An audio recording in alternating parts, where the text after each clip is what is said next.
Thank you, Arnabal, for introducing me to this amazing initiative. Thank you, Da Samurjit. He's here for just being so generous with all the books and resources that I've had to come over and over, and you've just been so resourceful with your time as well. Excuse me. I also want to thank Robinson. I know that he set up the technology and everything. We would all not be able to do anything without him, I think. And also Carlin, thank you for logistics. I'm here to talk about a fellowship project that I'd done back in 2019. And it's a project that's very close to my heart. And today I'll be talking about textile as text, mapping culture through motifs. And the goal of the project, of the Sahapedia-UNESCO project, was to be able to document tangible as well as intangible cultural heritage in India, but also in South Asia at large. Maybe I'll just take a minute while we're adjusting that. Yeah. Maybe we can go to the next slide. Yeah. There's also a seat in the front. Yeah.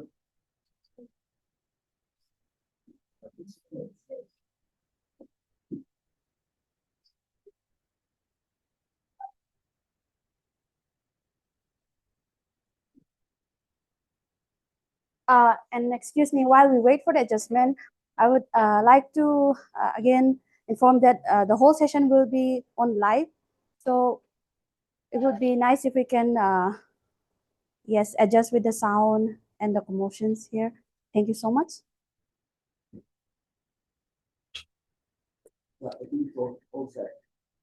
Yeah. Perfect. So thank you again. Also, thank you for the introduction, but I also want to introduce myself as someone who's trained in literary studies and cultural studies. And so I'm more interested in the question of literary form, in the question of symbolism and narrative, like how do we build a story of belonging or unbelonging in that sense. So over here, I look at the visual elements of the phanek, what is on the phanek, but I also look at how the phanek keeps recurring as a motif throughout our collective memory, throughout our public history as well. I use the word mapping culture since traditional clothing has always been a way of visualizing an aesthetic ethnic identity. So in many ways, it maps or it constructs an ethnic identity.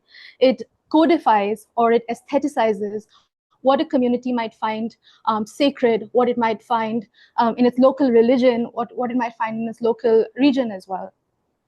And so traditional clothing is often a way to visualize that sense of community as well. It's a tool to project regional as well as national affiliations. It can also be a way to assert pride. It can also be a way to commodify that specific culture as well. And so in many ways, ethnic clothing is a geopolitical signifier. What you wear and how you wear it often can signal where that specific location might be, and it can also talk about places, about class differences in that region as well. So my project was divided for the Sahapedia, it was divided into 3 sections. The first was more introductory, where I talked about the phanek in general. I talked about the dyes and the looms and the processes. This is also because it was for an audience that is primarily unfamiliar with the entire genre of phanek as well. And the second article was more analytical, where it talks more about the cultural significance, what are the practices that are associated with it, what are the traditions that are associated with it, and what can we as viewers and readers, what can we interpret about a society through these traditional practices, through these customary traditions. The third part of the project was an interview with Mayang Lambam Radhamani Devi. She is a weaver. She won the national award in 2004 for embroidery. And back in 1988, she set up the Pioneer Welfare Women's Association. And through that, she set up recruitment for a lot of other women weavers, how to raise capital, how to raise funds, access the weaver card, and be able to solidify and reach the government collectively. So in projects like this that are about documenting culture, it is important to amplify the voices of practitioners. Is it good? Yeah. Okay. Okay. So in projects like this, it is also important to amplify the voices of weavers who are deliberately practicing. They're the ones who are preserving. They're also the ones who are training the new generation. They're also involved in the creation of new motifs and designs as well. So it was a year-long fellowship, which means it was 12 months. But we had about 7 months to draft it, to do research, to do documenting. And then there were about 5 months where there was a lot of back and forth about the feedback, about fact-checking, and then finalizing the articles as well. Maybe we can go to the next slide as well. Oh, and the previous picture I realized is you also have the licensed photo in the library as well. Yeah, so this is an unlicensed photo, which is why you see the jetty images. But this is an illustration of dancers and musicians in Manipur. This is from an image back in 1891. It was illustrated, and you have the licensed version in the library as well. So that was really cool to see. Yeah, maybe we can move to the next slide. Thank you. So maybe before I start, I'll talk a little bit about methodology as well. And so for me to work on this project, I had the help and support of many people. One of them was obviously L. Sobita Devi. She was the former director of Arts and Culture Department in the state. Her book on the traditional textiles of Meiteis was crucial for me in terms of citation, in terms of bibliography, but also in terms of time, and really walking me through really small, intricate details that are there in the motifs. I also had the help of Naroibam Indramani, who has written a lot in terms of the social context, in terms of the history and literature, and he also helped me understand the historical context of these textiles and of the kingdom, of the Manipur kingdom at large. I also quoted Da Davidson. I don't know if he's here. He's not here, but anyway, so there were a lot of conversations, a lot of unstructured discussions, a lot of structured discussions that you can see online as well that went into the building of this project. And if you go to the project, you can see my larger sources, my bibliography, all the sources and the references that I talked to. Sorry, I'm just gonna reconnect where we are. So yeah, apart from these conversations and these publications, I also draw on my own experience of wearing the phanek. I also had family members and people who I've seen who still have the loom in the courtyard, who still you can hear the clicking, the clacking of the looms in the middle of the night. So it's been really a group project to build, to really curate and designate, and then to be able to document it for an audience who might not be familiar with the phanek. And so a lot of you might be already familiar that Manipur has a really large history of all the textiles, right? So whether you go into Inapi, whether you go into the Potloi, there's a lot of archival material that's available there. For me, for this project, I specifically only focus on the phanek, and more specifically on the Mayak Naibi, the phanek Mayak Naibi. And maybe we can start right away and we'll go into the next slide. Right, so this project looks at phanek at two levels. One is through motifs that adorn the phanek's textile, and I'll briefly talk about the patterns, the folklores, and the narratives that accompany their creation. And two, I'll be looking at the phanek itself as a motif that recurs through the contemporary narratives of our collective memory. The origin of the word text actually has multiple sources. So one is from Latin textus, which means texture or composition. And it's also from French texer, which means to weave. And so a text is always constantly weaving new meanings. It's always constantly constructing new identities. And so I look at the phanek obviously as a textile, but also as something to be able to read and interpret symbolically about a culture, about a society as well. By looking at textiles, we see how they provide a visual medium to present, to codify, and to negotiate with their contemporary context of technology, labor, and capital. Before we get into the nitty-gritties of phanek, I also want to introduce sarong, which is because the phanek is a kind of sarong, and I think the next slide would talk about that. So this graphic that you see on your right actually shows a lot of different kinds of sarong from different parts of the world. The sarong is a long fabric that's folded either at the waist or at the chest. It's popular across Southeast Asia, across the Arabian Peninsula, Northeast, West Africa, as well as Pacific Islands. And as you can see, even within the same country, even within the same region, there are just so many variations in its designs and its motifs. So for example, the lungi, that is very popular, say in Bangladesh, in India, Myanmar, Sri Lanka, is a fabric that's mostly worn by men, and it has a more checkered style. In Malaysia and Indonesia, the sarong is gender neutral. Both men as well as women wear the sarong. For my project here, I'll be specifically talking about the phanek that is worn by Meitei women. And also just like a little side note, the sarong is actually a loan word that comes from Malay, which means sheathing or to cover the lower body. We're going to go into the next slide, and we're going to talk about the context in Manipur. So in Manipur, even though weaving is a crucial part of the economy, it remains a small cottage industry. By cottage industry, I mean that the weaving is mostly done from home, from a domestic space. It hasn't reached an industrial mass scale level. And so it's a very small scale, and the importance of weaving within the community can be traced back to mythology. Like Sidabi, the mother goddess, is the one who is also credited for bringing the idea of weaving in the universe, bringing a sense of harmony, bringing a sense together. Panthoibi, another divine goddess, is said to have taught humans the art of weaving as well. And so what we see is weaving as a skill, as a craft, is very integral to the community's identity. Little girls earlier were mandatorily taught how to weave. It was also part of the awangpot. So when women were getting married, it was part of the wedding gift. This was so that the family, the new marital family, would have a sense of livelihood, would have a sense of productivity. And what it also does is it shakes the idea of the sole male breadwinner, because you have women who've been contributing to the economy right from the beginning in the domestic space as well. Maybe we can move. So what we could see is that weaving, women, and wealth are crucially tied up in the sense of building an economic structure. And it also, and the phanek in Manipur that I'll also talk about later, reinforces certain assumptions, heterosexual assumptions about gender performances as well. Can we go to the next slide? And so before we talk about motif, the idea is, what is a motif? And it's very simple. It's any pattern that is repeated. And it again derives from the French word, which means a dominant theme, a dominant idea. And it also comes from Latin, which means to move, mover. So the idea of a motif already encapsulates two ideas. One is that it's a repetitive pattern. Its repetition is by design. It focuses. It, like in literature, when you say, what is the motif? It's something that's asking the readers to build attention, right? Like, this is a recurring theme. This is the dominant idea in the narrative.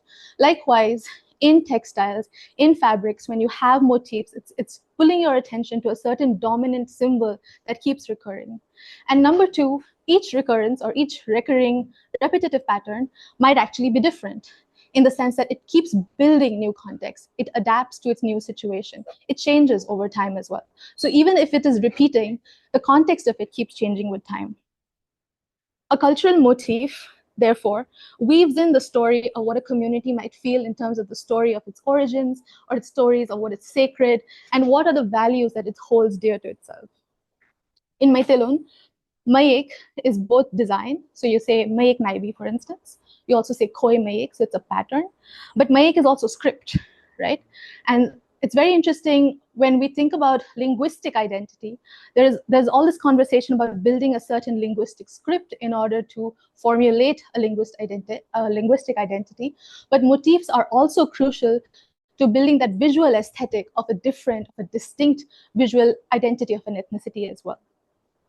Can we move to the next slide? Thank you. So the Chaitharan Kumbaba is a chronicle of the kings of Manipur. I think most people would be familiar over here. And it talks about the Khoi Mayek, which was, I think, brought in around the 969 to 984 AD. Excuse me. It was introduced in the reign of Yanglo Kaiphaba. We don't know his name. We just know that this is a king who caught the tiger in Yanglo. But the Khoi, this is also what the annotations say, right? This is the first time that you have a border that's coming in the phanek. Earlier, you had striped patterns, and all of this was very similar to other communities as well. But around this time, you have a distinct identity where the border comes into shape, and it starts creating a new kind of visual aesthetic on how to distinguish yourself from others. There are various ways to imagine what a Khoi could be. And I'm going to do a little philological exercise with you, and because there are so many diverse interpretations of the Khoi. So this Khoi make is no longer really found in the marketplace anymore. In fact, I think this is actually a version that that's there at the Heritage Foundation that is run by Sobhita Devi, and she actually got them from these temples, from the Umanglai temples. These are also, I think, kept for children at the time of like the ear piercing ceremony as well. So the idea of the khoi, there are three meanings that we can think of. One is that it's a hook. And again, because this is such a long time ago, a lot of the embroidery is very simplistic. It's abstract. It's asking you to interpret what it means. And so koi mein could be a hook. It could be sort of signaling to the importance of fishing, to the koi choppa, that exercise of like constantly fishing as an integral part of the economy. It could also be about bee. I'm not very certain if we can see a bee, but all the references that I talked about to, they sort of were like, oh, this could be a bee, this could be a bee, this could be a hook. There's also this idea that it's the navel, right? Because koi also means navel. And in that sense, you can also see it's almost like a fetus-like structure and sort of like building to this idea of being connected to the mother figure, connected to a primordial figure, and that everyone is coming. And so there's this whole circularity of being life that is being simplified and presented to you back in like the 10th century, around that time. Sorry, I'm just gonna see if I've missed anything. Yes, so his wife, Lairanjam Chanu Mubisu, she was a famed weaver, and she is credited for creating this pattern that looks like a comma. So the comma keeps, so it's the comma that faces downwards and then upwards alternatively as well. And so this I've already mentioned actually. So the phaniks actually have been retrieved from the temples, from the Umanglai, and it's donned by little girls at religious ceremonies, like the ear piercing ceremony. So what we see later on is that this simplistic design gets picked up more and more and gets more and more complicated. It gets picked up and it gets more intricate, the designs. Here, scholars have argued that the emergence of the Mayek Naibi, of the phanek, and the stripped one, is actually crucial to a distinguishing factor for Meitei women to assert their identity and differentiate themselves from other communities.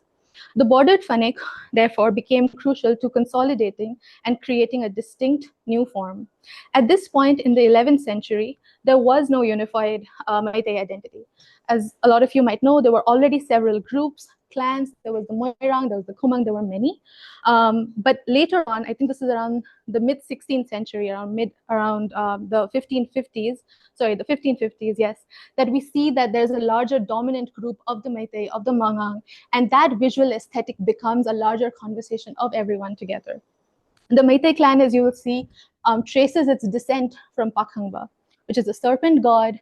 It's half divine, it's half human. It's also a shape-shifting form that can become a serpent by day and man by night.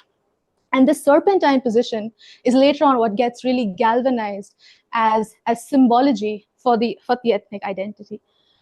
Can we move to the next slide?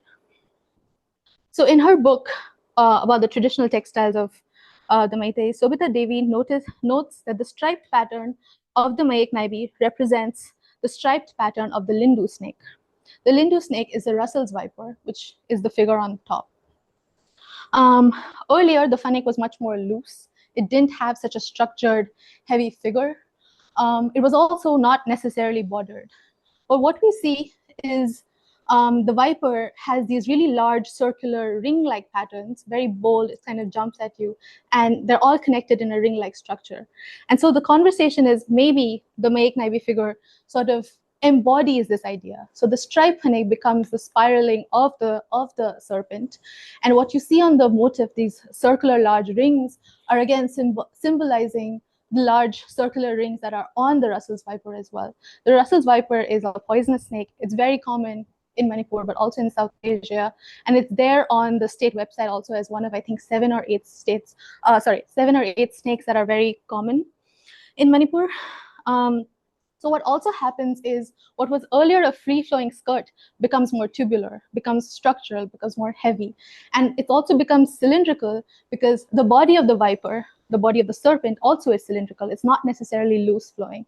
So in the means to try to replicate or try to represent that serpentine divine figure, these motifs and these patterns emerge as a way of consolidating that identity as well. This identity was also severely policed and severely coded in the sense that earlier there were 7 clans who would distribute the colors of the Mayek Naibi. So you had, I think, Mangang was Thambal Machu, so that was like a light lotus pink. And then you had the Angom, where that kept black and white equal stripes. Equal is again important. The Luang kept blue. Kuman kept black with narrower white stripes. So this was very similar to Angom, but again, there's a distinction in its width. And then the Chingle kept white and light pink, and the Kabanganba kept yellow, acacia yellow to be specific.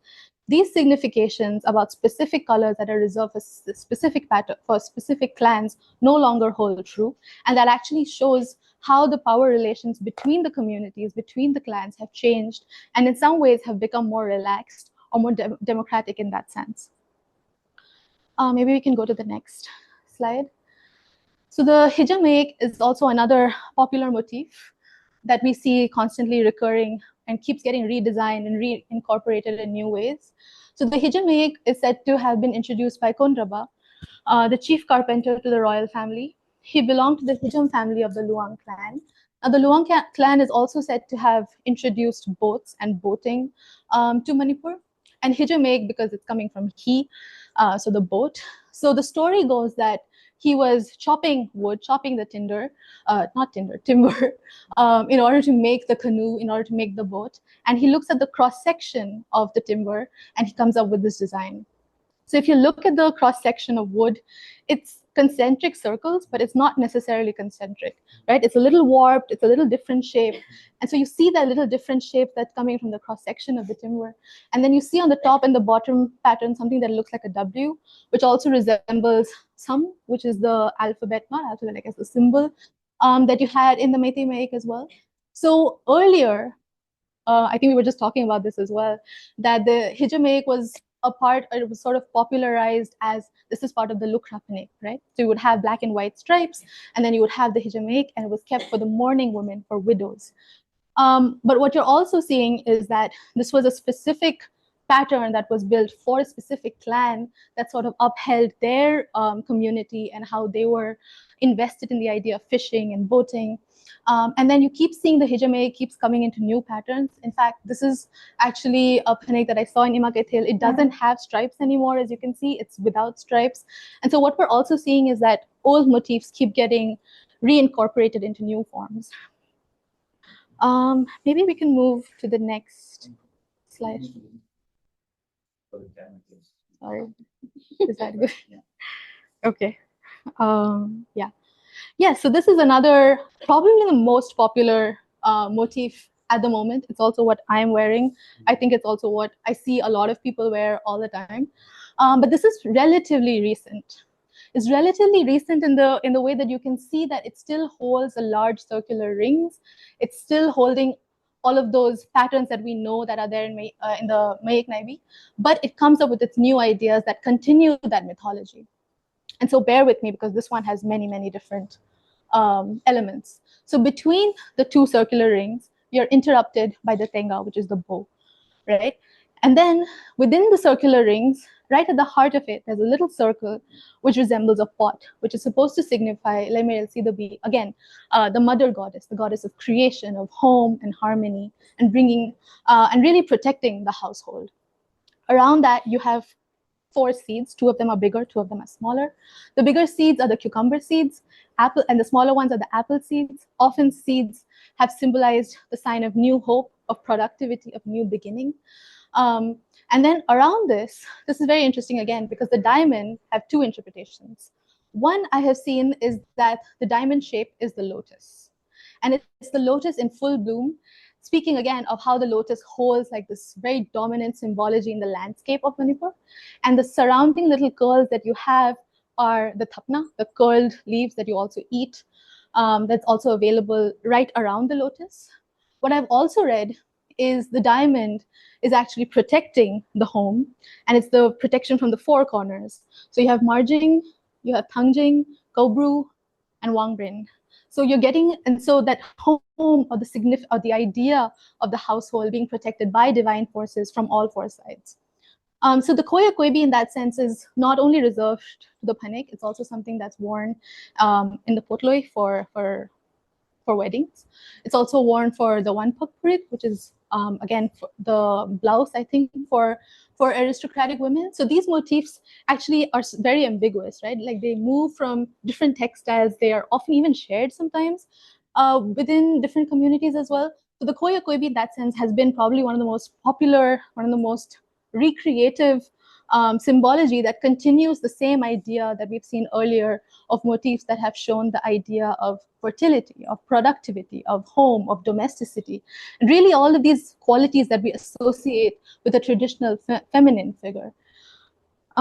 Maybe we can move to the other slide.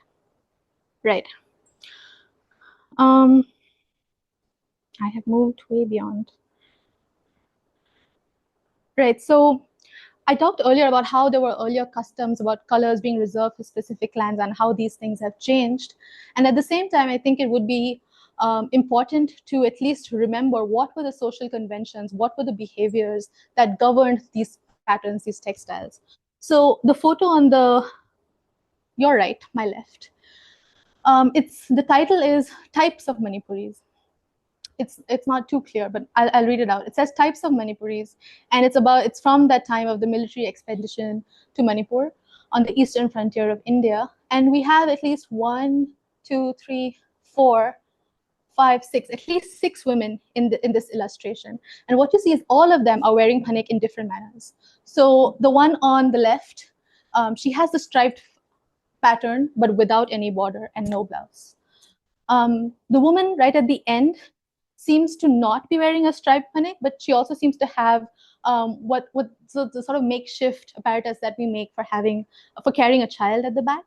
The one right at the back on the right is wearing the striped phanek. I don't know if we can magnify it maybe so that we can go a little clearer. No, that's okay. So the figure on the right, basically you can see her. She's wearing a striped phanek, but with a blouse. And then again, the figure at the bottom is wearing the phanek right on the chest, but with a P without a blouse. And you'll have, again, like several other figures who are wearing traditional attire of what has been described as natives of Manipur in very different variations of forms of traditional clothing as well. And so this comes to the question of, it's not just the phanek make naibi that is disciplined and regulated in terms of who can wear it, how can they wear it. Any sort of traditional clothing was strictly regulated in that sense. So you had, it could be a marker of your marital status. So adolescent women wear it at the waist, right? So you have them at the koidom setpa. And then you have married women who pick it up and wear it around the chest. And this is again the pidon chinkatpa that I think is this figure as well. So you see that without saying, without language, without introducing, your clothing can often signify marital status, social position. There was also the pumtit phanek, which I couldn't find a picture of. I think we can come back to the usual size, which was reserved for aristocratic women and was only supposed to be worn for a special occasion. It was made pure silk. And again, you're seeing these questions of class, questions of gender that are strictly being performed by the traditional clothing as well. The Puntit Phanek is a very interesting case to me. Unfortunately, I couldn't find a picture, but it's said to be reserved specifically for the eldest daughter, the Tampasana, but also not just any eldest daughter. It is the eldest princess who has given birth to a son. So power in that sense is performed not just through class and aristocracy and ruling parties, it is also performed to the idea of giving birth to the more preferred gender, the boy. And that's what gives her the special position of wearing the Pumkit Phanek. Even the textile, even the loom where it has to be kept was specifically regulated. It would be at the northern corner of the courtyard, it would be at the Mangshok. So what we're seeing is right from the processes of production, from the places of circulation, of consumption, everything, because it is traditional, because it is ritual, has such a ritualistic practice in how it is disciplining and how it is governing social life. Maybe we can move to the next slide. Right, so we'll talk a little bit about textile as technology, because we've talked about textile motifs and how they represent the cultural heritage, but this visual element, this aestheticizing, is deeply invested in questions of labor division in terms of class, in terms of gender, but also which region that you're from. Because the entire process, while we might be talking about the weavers today specifically, it also involves the farmers who are producing the crops, the people who are making dyes, the people who are making threads. And so it is an entirely large industry, and how they are making it right from scratch, usually from home, through a very meticulous process that has been set up. In the erstwhile kingdom, the division of this labor was also divided by region. So you would have silk that was offered as tribute or as tax by the loi. So these were groups that were subdued, and they had to give some sort of tax or tribute to the ruling party. Sorry, not party, the ruling king, the ruling family. And silk and clothing often was a way of providing that tax. And so it was skilled labor that was often exchanged or coercively taken as well. And so what we have is that textile is a crucial part of understanding this technological innovation. This image on the right is about the saffron dye, which is about carthamin that's obtained from kusum flowers, from safflower. So earlier, like in many places, there was natural dye that was used. So red was taken from pomegranate, from urerum, black was from the kum tree, and saffron was from the kusum flower. What we've also seen is now there's a change in technology. So earlier, if you're doing it by hand, or if you have the loin, the loom with your waist, you also have the fly shuttle, you have the throw shuttle. And one might think that that has made things easier. But in my conversation, what I've also noticed is that it's made mass production very easy. So it's convenient to use them to make shawls, to make bed sheets, to make large masses of cloth. But often there is a reduction in quality when you're talking about intricate patterns, or when you're talking about intricate details. And also, even after investing in these large looms, what often happens is that the motor stops working, or that there is no regular electricity, something that we're very familiar with. And so because of not having regular electricity, because of not having funds to maintain the loom, even if the infrastructure has been provided, say, been subsidized, it's unable to meet the necessary requirements of the local artisans, and they might as well not use this infrastructure, not use this technology, because systemically they can't take advantage of it. Add to this question of systemic infrastructure is also gender. And so even now, it's women who largely dominate the market of weaving, of selling, and consuming it. Men have also joined. But what's happening also is that men can make about 3 to 4 fabrics in a day, whereas women make 1 fabric in a day. And why this distinction is being made is often that women have had to cook, clean, or care for the elderly, for the children. They also have to do ritualistic performances in the home. And so that means, right, there's like one piece of item. Whereas for the man who is sort of free of these social expectations, they can make 3 to 4 cloths in a day. And so there's a higher output. The higher output means they also earn more. And so gender actually aggravates or amplifies already that inequality that we're seeing that's being performed in terms of unpaid labor or lower paid labor as well. Maybe we can go to the next slide.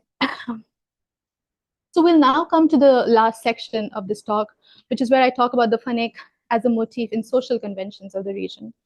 What the phanek does, like many traditional clothing, is it enforces traditional gender binaries. It is considered taboo for men to touch the phanek, right? To cross under it if it's hanging from above. The phanek in popular imagination, therefore, signifies the woman's body. And what that would mean would be a metonymic function. So a metonymy is a figure of speech. It's a name of any object or concept that is replaced with a word closely related to or suggested by the original. So I'll give you an example. This works a lot in journalism, for instance, when you talk about White House, but you really mean the president of the USA, right? We talk about Delhi, but what we actually mean is government of India. So in many ways, the phanek is, in that sense, acts as a metonym for the women's bodies.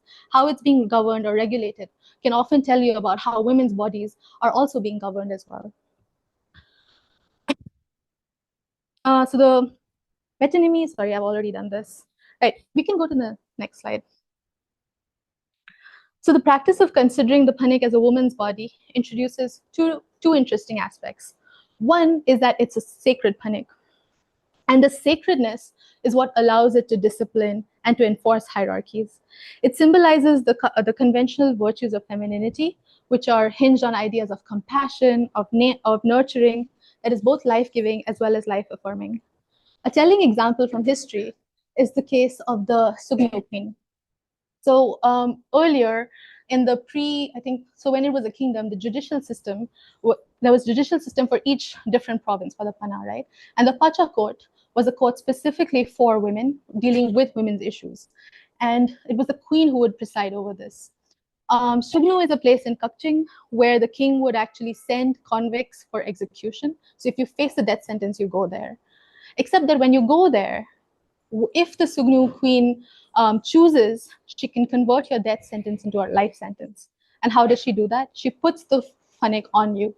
And if the phanek is put by her on someone who's been convicted of a death sentence, she can actually change it to a life sentence. So in many ways, it's giving you a new life. It's giving you a fresh start. You're able to start anew and afresh.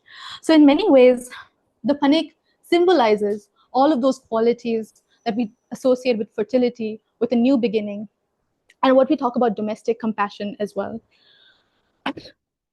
What we also see over here is how it's being connected specifically to the biological function of reproduction, to the idea of the uterus. So what we saw earlier also about the Pumtit Phanek, what we're also seeing about the figure of the woman, a lot of this power, again, is derived from this idea of being able to reproduce, being able to be productive for the market in that sense.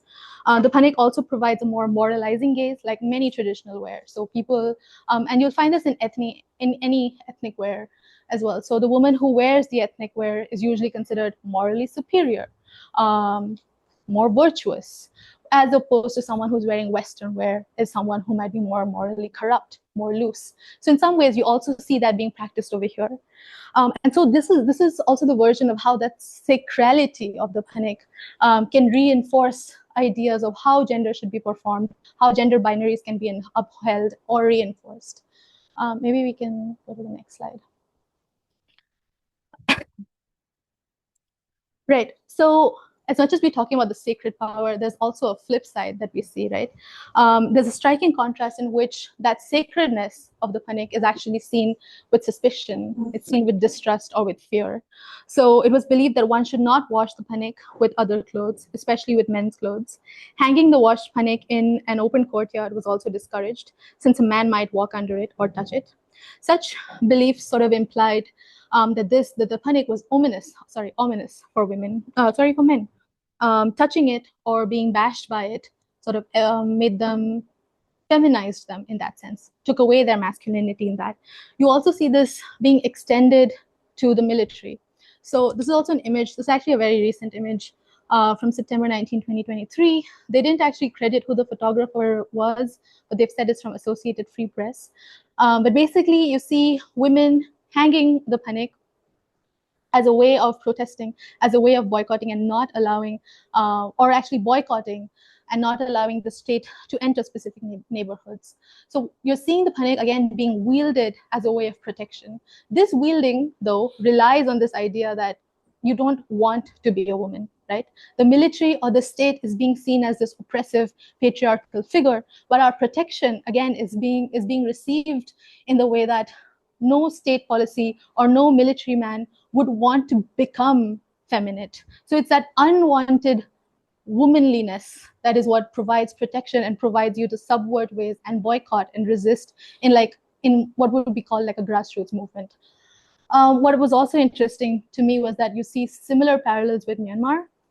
I did not include a picture here, but in 2021, when the junta had come in and there was a military coup, they had also raised, there are very similar images of the women there as well, raising their, I think it's the tamen, the sarongs basically, and this was a way of boycotting the military coup that had happened in 2021 as well. So you're already seeing how women across regions, across borders, and in many ways how traditional clothing can be used in ways to subvert the very system that is oppressing them as well.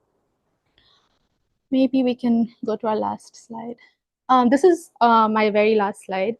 And here I wanted to talk about how the phanek in some ways encompasses very contrasting juxtapositions.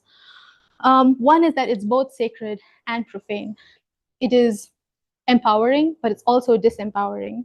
It also reclaims, it's also a way of activism, it's also a way of restraint. And all of these are negotiated upon the body of the woman. The use of the archetypal Ima, the mother, in all of these movements is a persuasive tool, but it also limits the scope of work on gender issues. What is celebrated as sacrifice, as protection, is actually physical and emotional labor. Such symbolism presumes women to be mothers or potentially mothers. And so it essentializes women to a biological function. The phanek does not have to be necessarily caught between domination or subversion. What I've tried to do is that the phanek shows you what are the ways that women have been forced to navigate these systems, whether that's social, whether that's economic, or whether that's political.